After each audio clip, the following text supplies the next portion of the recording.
Hey there, glad you're watching, glad you're with me. And I hope you've seen some other videos I've posted.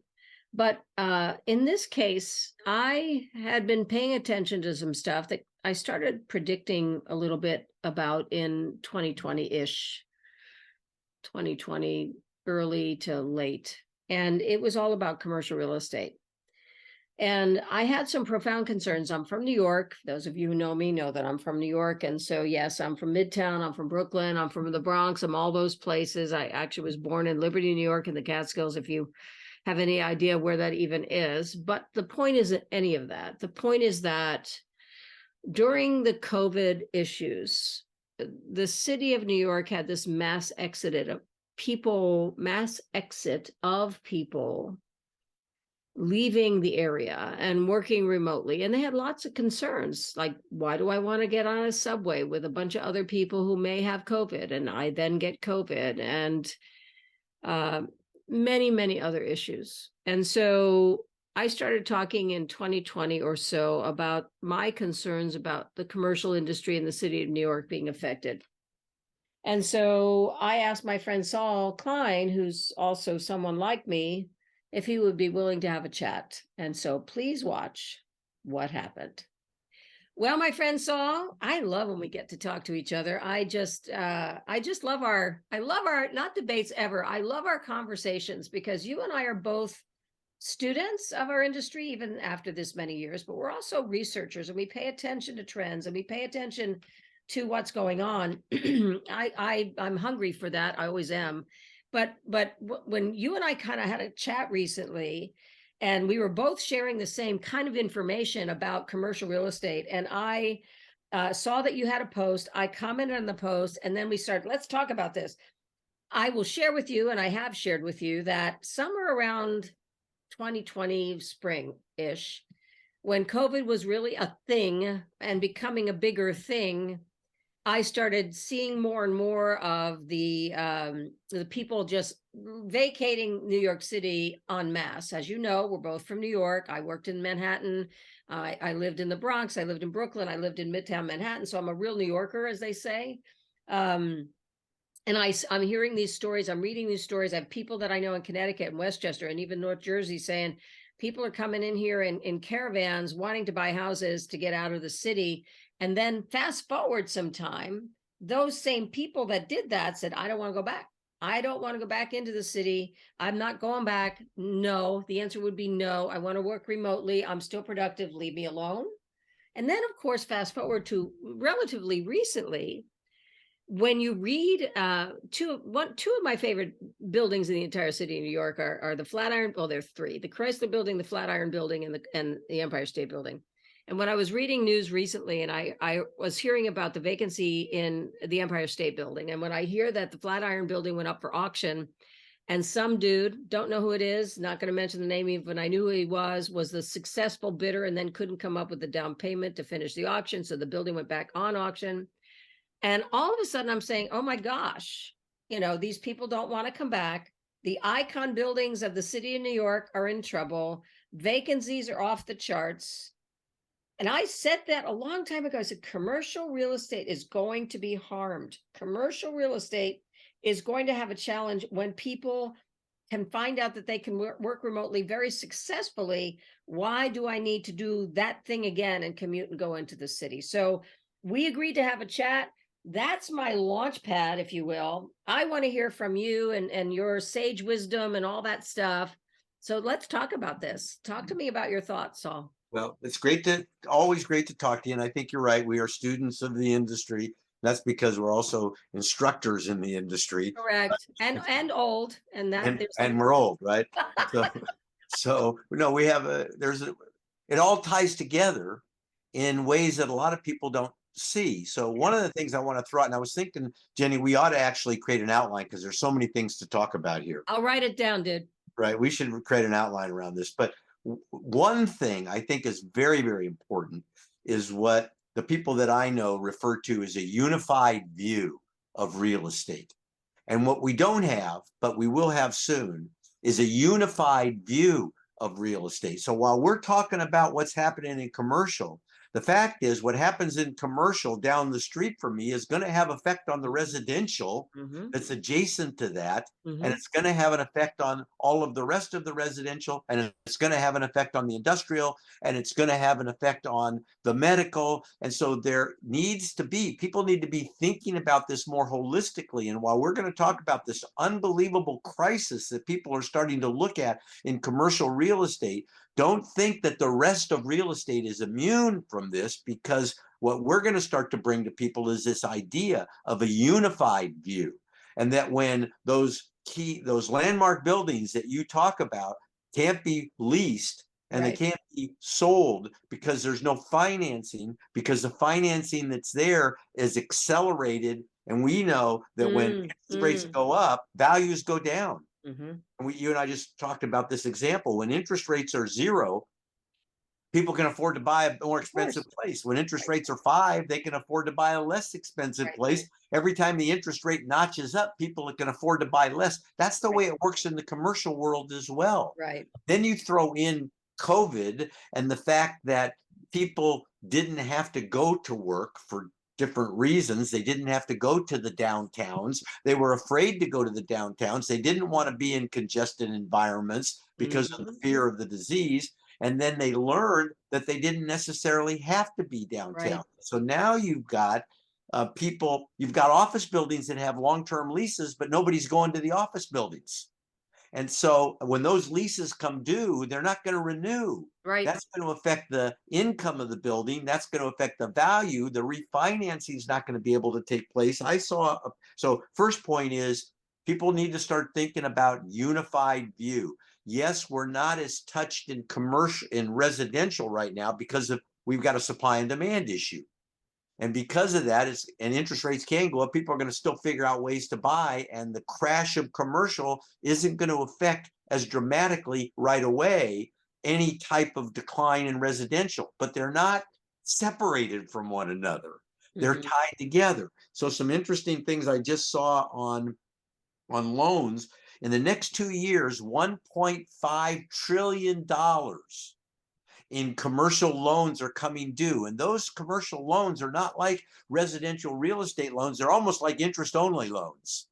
Well, They need, if I can jump in there, I saw something recently talking about the structure of commercial lending was dramatically different than the structure of residential lending. And the way the banks created an incentive, if you will, for that borrower to borrow put the banks in trouble.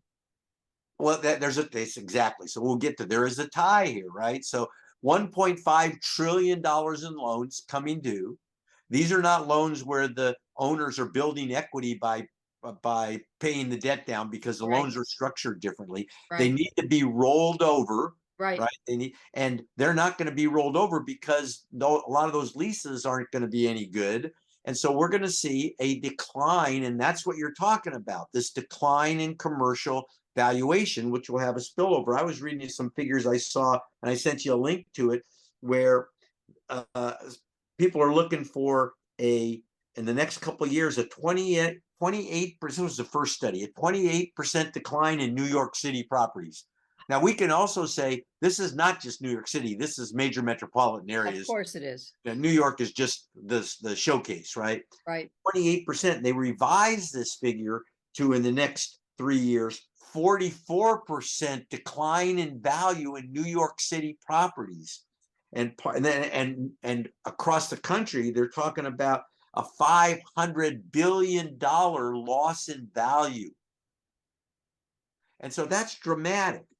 And what happens then when people don't go to work, and when the property values go down, that affects the tax base. Mm-hmm. And so now the fire protection, the police protection, the services that you get can't be paid for because the property valuation isn't there. Then you've got the violence in the cities that keep people from going and keep the tourists out. Then you've got the homeless issues that keep people from wanting to go to the downtown areas. Then you've got the result of COVID, where people are saying, you know what, I can do my job just as well from home. Now, that's an arguable point, but to a degree, we're going to have less people going to the office, right? That's going to affect the supply and demand in office buildings. Interest rates continue to go up and will for a while. Loans are coming due. you got drugs on the street, you got all these things are driving commercial property values down. And, Like and, that- and, and and if I can jump in again, one of the things that because I said when I was talking about this in 2020, I had somebody say, yeah, but rich people can always be okay. I said, well, no. Who, let me take it this way. Who would have ever thought, or as we used to say in Brooklyn, who'd have thunk? Who would have ever thought that there would be a pandemic that would create this? Who would have ever then thought, fast forward, that people would be able to work remotely? And I will share with you, I have lots of friends that many entities I know, is because I work with so many associations across the country, that they are doing a blended kind of 2 days on, 2 days off remote working blend, and it's working fine and people are as productive. But who would have ever believed that the iconic buildings in the city of New York, the owners of those buildings, even rich people can run out of money? yeah. And so what about what about the office space? What about the retail? Oh yeah. The people aren't going down there. What about the services, the restaurants Yep, and the yep, bars? And yep. all of this is affected. That affects the tax base. That means services can't be rendered. Then we start talking about, well, maybe we got homeless issues. Maybe we got to start converting some of the office buildings, but that didn't make sense when the office buildings were so valuable. But Right. as the values of the office buildings continue to come down, you might see more of this Right. becoming realistic, you know? Right. I actually saw something about that just recently here in California, in a different part of Northern California, where they were taking a commercial building and making it a shelter. Yeah. And maybe not only been a shelter, maybe beyond, maybe affordable housing, Mm, maybe the housing in general. That couldn't be yes. done Yeah. when the properties were commanding the prices they were commanding for office space, but that's changing. Completely. Now Completely. I read yesterday that the Hilton in San Francisco, they're moving out, and the Hilton's big. It's a whole city block in downtown San Francisco. And the entity that owns the Hilton in San Francisco also owned the Park 55. Remember, Inman used to do their San Francisco conferences there. They're going to default on their pay. They made the announcement. We're defaulting on our loan payments. We're not going to make them anymore. Well, you know what that's going to mean? That property is going to go to sale. It isn't going to sell for a premium. Who's going to want to buy a hotel in San Francisco when people are kind of writing San Francisco off as a destination because they're afraid to go downtown? And who wants to do business downtown when they're afraid for their employees because of the right? So you've got all these issues compounding that affect the value of commercial real estate, which will have a spillover into the residential, good and bad. Maybe we convert some of this office space into residential, but Yeah, you know, that could be a wonderful solution, because we certainly need housing. But um I think I look at it from the who'da thunk place again, the who'da thunk pandemic, and who'da thunk ever. I don't think anybody I know, I don't think you ever really believed that there could ever be a time in our industry, in our country, where commercial real estate would be in this much of a challenge. I never thought so. I never believed. But then again, it wasn't normal. It wasn't, there was this little microcosm of a thing, the pandemic. I've talked about this a bunch of times. I've said, I don't think we're going to know what the impact of the pandemic overall was for 7 to 10 years. no, absolutely. So it's a couple things. It's the pandemic, and it's really a hangover from 2008 and artificially low interest rates for Yes, indeed. 12 years, right? So when people could finance things for next to nothing, Hmm. and then all of a sudden we talk about Silicon Valley Bank and the problem with banks. Hmm. And part of the problem that's another thing is that these commercial loans, 70% of these commercial loans are with small community bank commercial banks, not with the big banks. Hmm. So you're going to have more bank failures. You're going to have somebody's going to have to come to the rescue here. And so the lower interest rates. So what now happens? Silicon Valley Bank, what happened? They put all their money in long term, and then the Fed started bumping interest rates, and then people got panicked and they went to get their money out of the bank. But the Yep. bank then has to sell their long term loans, and if I've got a loan portfolio yielding 3%, and now I can get a loan portfolio yielding 6%, I'm not going to buy the 3% loan portfolio unless it's greatly discounted. Correct. right? And so you're going to have lots of problems still face us. So let's try to do something here, because you and I are both, we think so much. I love that about you. We both think on the same path. We both take the time to study. We both understand the long-term impact. We're not people that look at a week from Tuesday as the only vision in front of us. We're looking 5 years, 10 years down the road. Even with all of this, we still have to find something that could be considered something good. Well, I think we have problems with housing affordability. Yes. And commercial properties are now overvalued. And while it's hard to take a high value property and convert it into housing, when that high value property now is only worth 50% of what it was worth yesterday, then maybe there are housing solutions that we need to start looking at that now make more sense. And that could be a positive, because we do need to do something about the affordability issue. Absolutely, which requires the folks in those wonderful offices to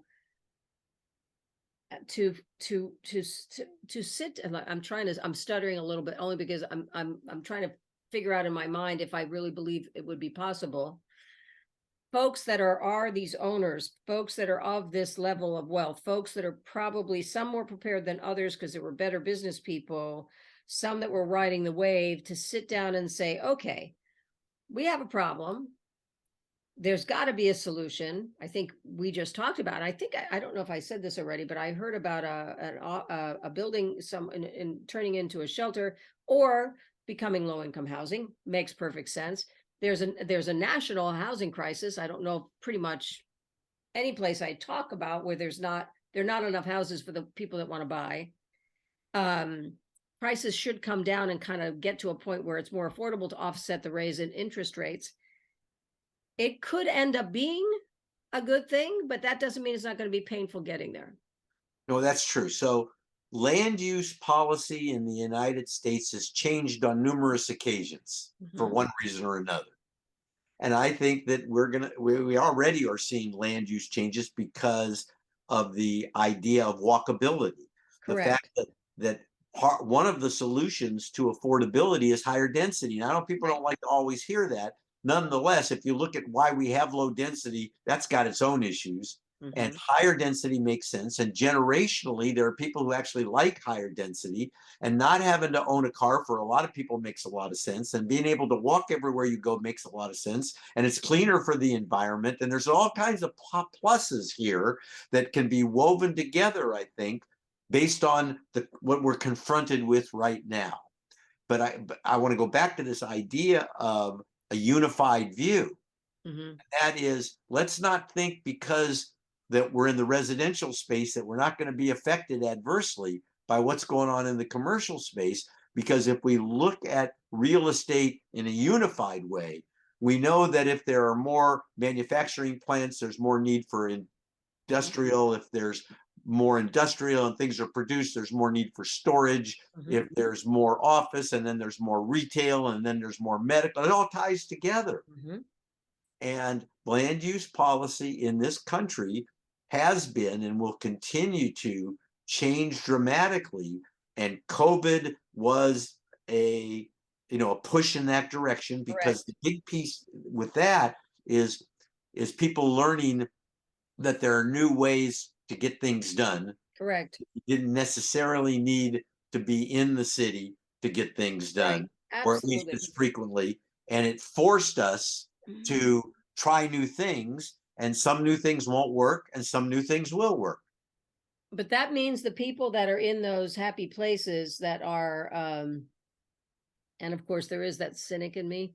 I think that's in the water in New York too. I think there's water in New York that gives you a little bit of an attitude, a little bit of cynicism, and better bagels, better bagels, and Bialys to die for. But yeah, I think that the biggest challenge we have is getting the people in the places that have the ability to help affect change in this area are willing to do that change, are willing to look at it like, okay, We have a problem. What's the solution? How do we get to the solution without ego, without any of the nonsense that we can see happen? And instead of looking, well, I've got to protect my territory and my kingdom. No, no, no, no. Get out of your own way. How do we solve the problem that's best for the people that live in the United States of America and the economy overall, and those owners of those buildings, but also the people that need housing? I mean, am I out of line here? No, no, you're right. It's not going to be painless. No. And when we talk about the owners of these buildings, a lot of times they're institutions. So they're not Yes, they individuals are. anyway, right? They're big institutions, they're Yep. hedge funds, Yep. they're insurance companies. They Yep. got a lot of money. Right. And so and the idea of not in my backyard has been around for a long time, because this Long is not time. in my backyard on a major scale, right? Mhm. We're going to have to overcome this. Mhm. We've overcome it before. We've changed land use policies in this country before. Before there was the interstate highway system, you really didn't have suburbs like No. we have now. And so different modes of transportation changed different land use policies, and we're going to see more of that. Financial just changing. Interest rates are going to, they won't, well, you know what? You and I, interest rates really aren't as bad, at least from where we No, sit. no, no, no, no, no. I'll tell you once again, my first very house I ever bought, which was 1985 in Connecticut, my 1-year adjustable rate mortgage was 9%, and I was a happy girl because, listen, everything else was 11 to 14%. I said, okay, I'll take it. I'll Yep, take it. yep.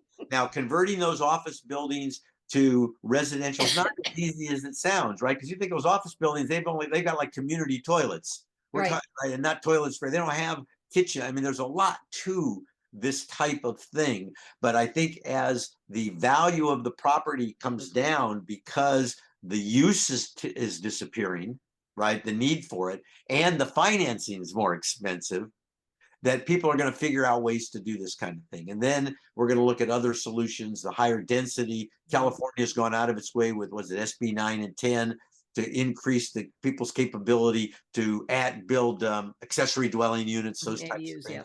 So but we still got this huge homeless problem, which really is, that's kind of, it's unfair to call it a homeless problem because it's really a mental health problem. It's really a drug problem, and it's multiple problems. But we're going to have to confront reality as a country. And so what's happening in commercial real estate, I think, is kind of pushing us that way. That's the silver lining. But people that are, we all know those folks that once it's in first gear, they don't want to move it out of first gear, or in fifth gear, they don't want to move it out of fifth gear, and they're not willing to change. And I think that what we kind of need is leadership, pick a thing, leadership, to, instead of saying I'm firm, they have to say, how do we fix this? And I think this. I do my very, very best in all the things that I do for my work to be a solutions-based thinker. Here's the problem. No panic involved. Let's come up with a solution or solutions, and then pick the one that makes the most sense.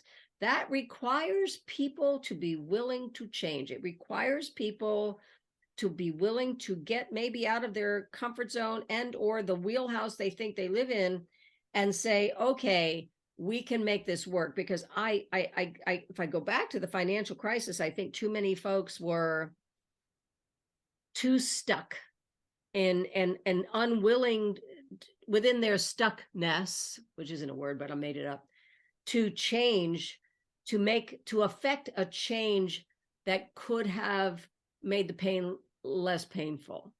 We can't do that again. There has to be folks at a higher level who are willing to listen, and I agree with you, a unified view of real estate, are willing to listen and therefore willing to change. And instead of saying, no, this is the way I want to do it, which drives me nuts personally. No, how do we fix this? What's the solution? How can we affect change? What's it going to cost? Is it still going to be okay? Because in speaking to what you were saying, Saul, I believe if I'm an owner of a commercial building in New York City, and I have the financial ability to convert it to residential real estate, that doesn't necessarily mean I'm still not going to derive income from that building. It's just going to look different. It's going to be a different consumer. Am I wrong, Saul? What are your thoughts? No, you're right. So finance is going to drive that to a great degree. If either I'm the owner of the building and I find new ways we've done this before where we've owned properties, where we've changed the use, or Yep. we've done different things with it to Right. maximize the income that comes from the property. Either the current owner is going to do it or the new owner is going to do it. Correct. Right? When we go out and look at a building, we say, if we buy that property, here's what we can do with it.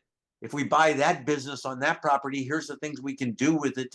That happens. That's always happens in real estate. Mm-hmm. And that will continue to happen. And there's always winners and losers. Now, we all like to think that there's always winners and learners, right? That everybody always wins. But the fact is, in capitalism, in real estate, oftentimes somebody wins and somebody loses. A lot of times somebody wins and then they sell it and the next person gets to win and the next person gets to win and the next, but there's always a reset. And we've lived through a couple of these resets. Yes, we have. I think I'm counting 12. Yeah, and when they happen, then it gets reset, right? Right. And then we know what that does? That creates new opportunity.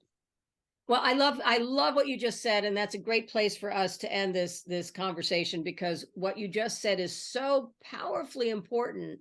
And your sentence was, that's what creates opportunity.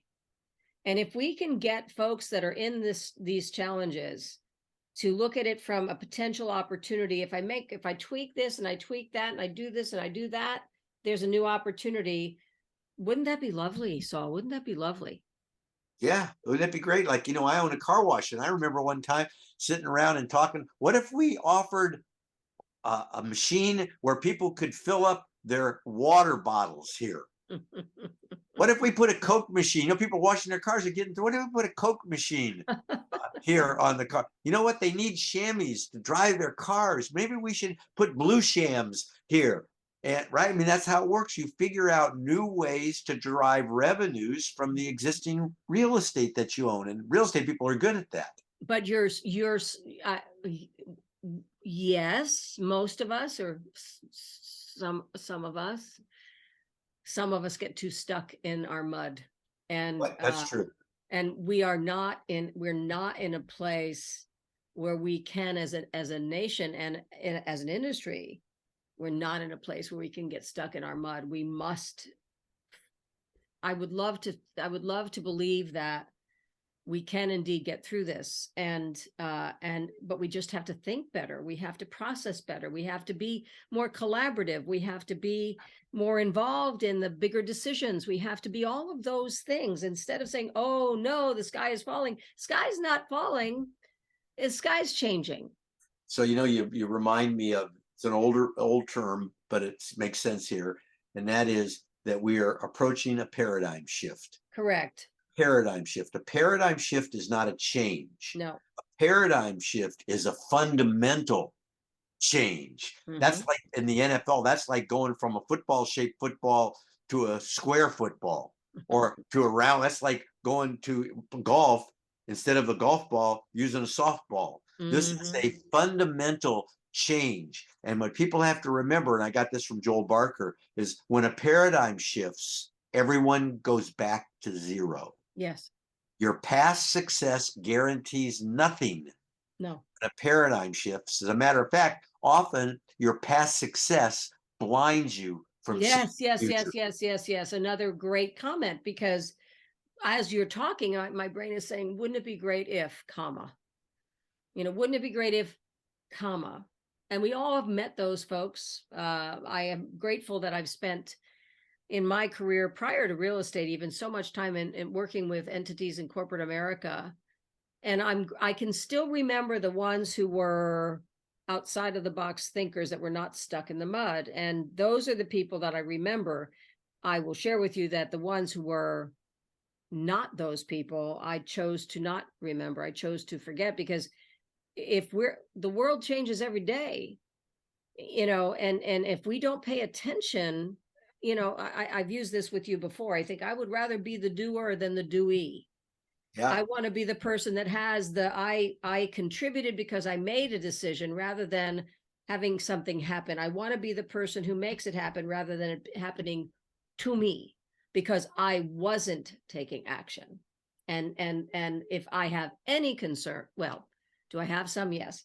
I just would really love, I think you and I need to stand in front of a group of people who own all this stuff and say, hey, can you pay attention? Excuse me, there are options. Can you stop it? Can you listen? Please, wouldn't that be great? Yep, it would. And maybe that'll happen, who knows? But all I can share with you, I don't want to be the person who doesn't believe that the right people can be in those positions to affect change. Being the doer rather than the doee. And we all saw the doees in the financial crisis. The ones who didn't pay attention, the ones who like, oh crap, look what just happened to me. No, you had a choice.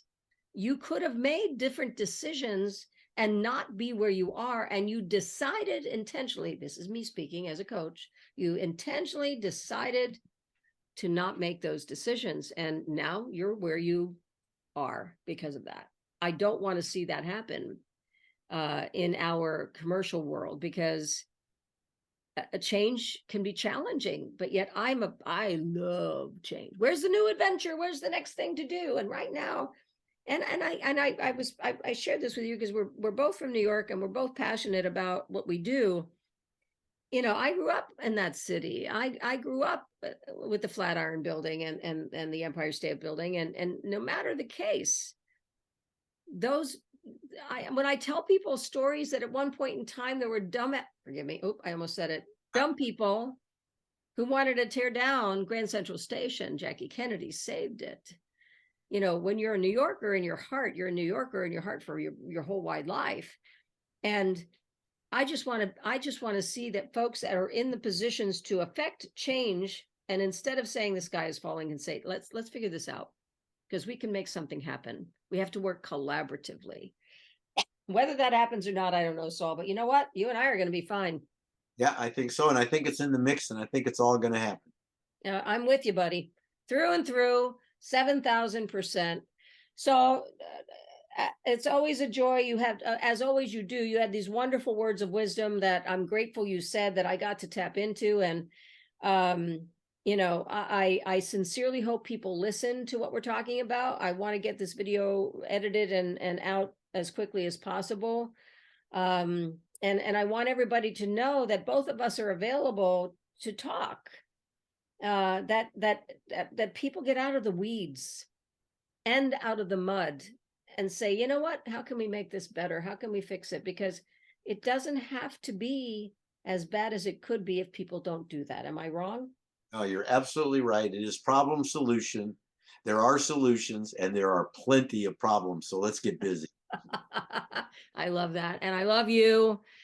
As always, my sweet dear friend whom I adore with all my heart. So grateful for our friendship for so many years. So grateful that we get to do these kinds of conversations that I hope help other people start paying attention to stuff. And let's figure out what the next conversation is going to be. Does that make sense? It does. Good talking to you, Jeannie. Always, my friend. Thank you, Saul. Take good care of you. Hopefully we'll see you very soon. I'll be around.